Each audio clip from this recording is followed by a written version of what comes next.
സംസ്ഥാനത്ത് കാസർഗോഡ് മെഡിക്കൽ കോളേജിനോടൊപ്പം സർക്കാർ അനുവദിച്ച മഞ്ചേരി, പാലക്കാട് മെഡിക്കൽ കോളേജുകളുടെ പ്രവർത്തനം ആരംഭിച്ചിട്ടും കാസർഗോഡ് മെഡിക്കൽ കോളേജിന്റെ പ്രവർത്തനം ശിലാസ്ഥാപനത്തിൽ തന്നെ ഒതുങ്ങി നിന്നു.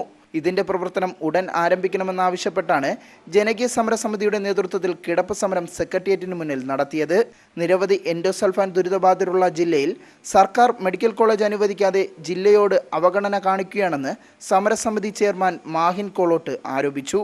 കാസർഗോഡ് മെഡിക്കൽ കോളേജിനും പണം വെച്ചില്ല.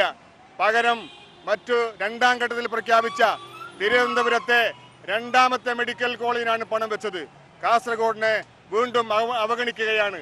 നിർദ്ദിഷ്ട മെഡിക്കൽ കോളേജിന്റെ പ്രവർത്തനം തുടങ്ങാൻ ഭരണാനുമതിയും സാങ്കേതികാനുമതിയും ഈ സാമ്പത്തിക വർഷത്തിൽ നൽകണമെന്നതാണ് ജനകീയ സമരസമിതിയുടെ ആവശ്യം. കിടപ്പ് സമരത്തിന്റെ ഭാഗമായി ഈ ആവശ്യം ഉന്നയിച്ച് ജില്ലയിലെ 1 ലക്ഷം ജനങ്ങളിൽ നിന്ന് ഒപ്പിട്ട നിവേദനം സമരസമിതി ആരോഗ്യമന്ത്രിക്ക് നൽകും.